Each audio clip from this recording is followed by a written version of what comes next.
Dans cette vidéo, nous allons vous parler, essayer de surimposer un peu la courbe de la centralisation du monde à la courbe de euh, l'évolution technologique, donc exponentielle, que vous connaissez maintenant.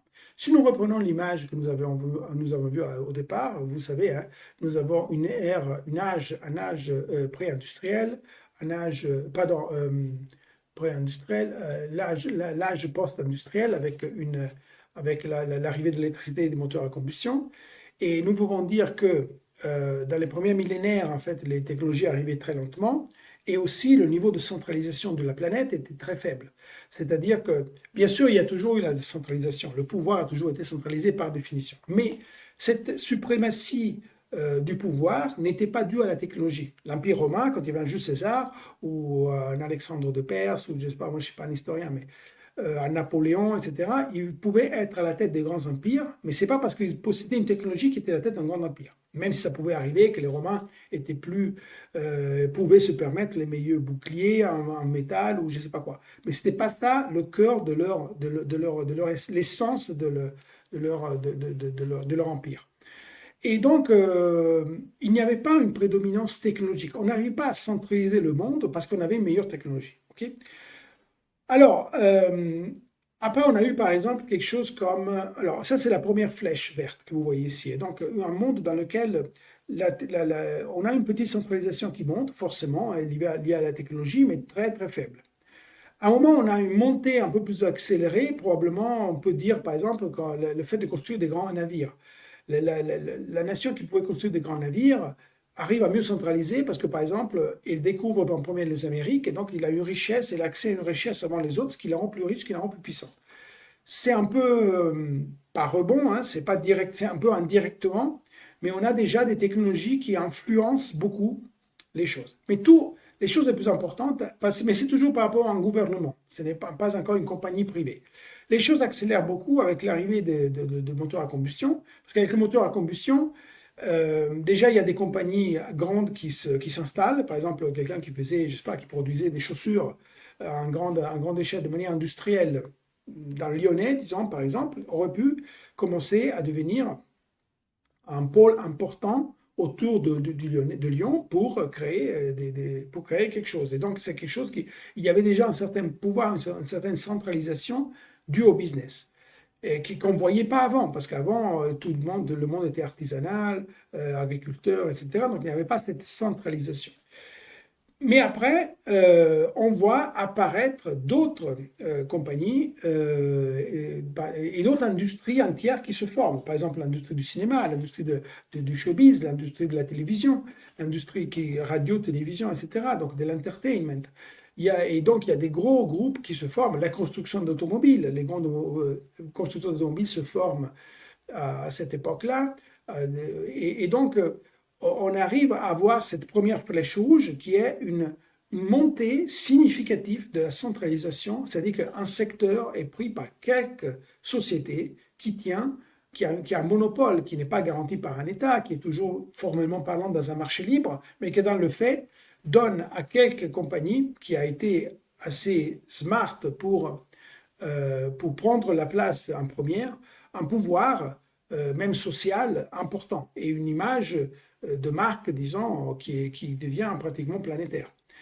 Et cette centralisation, pour l'instant, va de pair avec l'industrie pétrolière, puisque à ce moment-là, les plus grosses compagnies du monde sont les banques, les banques ont toujours été les banques, ça a toujours été la top, je veux dire, et après les industries pétrolières. Parce que l'industrie pétrolière, c'est l'industrie qui fournit l'énergie à tous les autres qui doivent travailler, que ce soit la construction automobile, que ce soit la, le cinéma, que ce soit autre chose, alimentaire, mais à un moment, tout le monde a besoin d'énergie pour faire tourner les machines.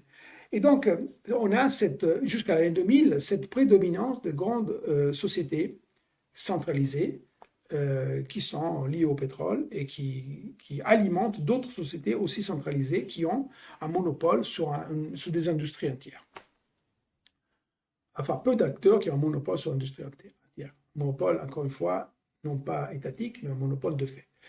Et donc, mais c'est avec les années 2000 qu'on vit vraiment la deuxième flèche rouge, c'est-à-dire une montée fulgurante de la centralisation avec les données digitales, avec les entreprises digitales. Et là, on a les Google, les Microsoft, les Apple, etc., qui dépassent et qui devient euh, le top ranking des deux sociétés dans le monde, dépassant l'industrie énergétique. Donc, c'est pour ça qu'on dit que le pétrole du troisième millénaire, c'est la data. Mais en 2009, il se passe quelque chose d'intéressant, c'est la création du premier bloc Bitcoin. Là, on commence à voir des plateformes blockchain qui, par définition, donnent des services qui sont totalement décentralisés. Alors bon, on peut discuter, certaines blockchains sont encore centralisées aujourd'hui et d'autres moins, et d'autres même parfaitement décentralisées, en tout cas le plus possible. Mais je veux dire, on est quand même très loin, même quand une blockchain est assez centralisée, on est quand même très loin du monopole d'une très grande société dans le digital.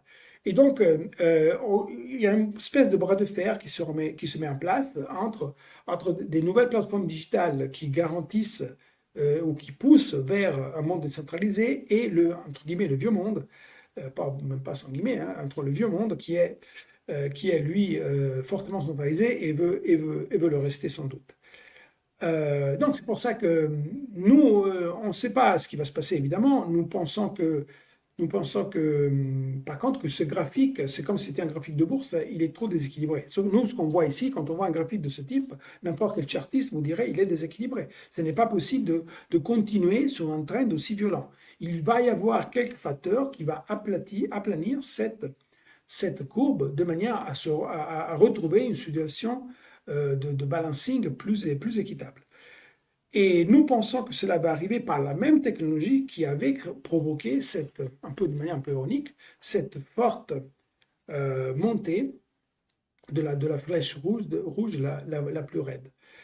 Et donc, beaucoup de cette lutte va se jouer sur l'intelligence artificielle, parce que si les blockchains sont de leur côté déjà décentralisés par définition, du moins, l'intelligence artificielle, si on arrive à la décentraliser et qu'on arrive vraiment à la rendre un peu comme si c'était de l'air ou de l'eau, hein, l'intelligence artificielle est un bien commun tellement important qu'il ne devrait appartenir à personne. Et d'ailleurs, les modèles ne font pas des grandes choses, c'est-à-dire que les modèles sont plus ou moins tous les mêmes. Donc, quand quelqu'un veut utiliser un modèle, je veux dire, il est déjà un peu dans le domaine d'open source parce que tout le monde sait comment l'utiliser. Les gros experts, ce ne serait pas très compliqué pour eux de refaire. Je veux dire par là, c'est difficile de breveter une intelligence artificielle parce que l'intelligence artificielle, elle fait déjà partie de know-how un peu de l'humanité. Et donc, nous pensons que l'intelligence artificielle, au final, sera décentralisée et jouera un rôle fondamental en faisant descendre cette courbe. Donc, restez comme d'habitude avec nous parce qu'il y a encore beaucoup de choses à voir ensemble.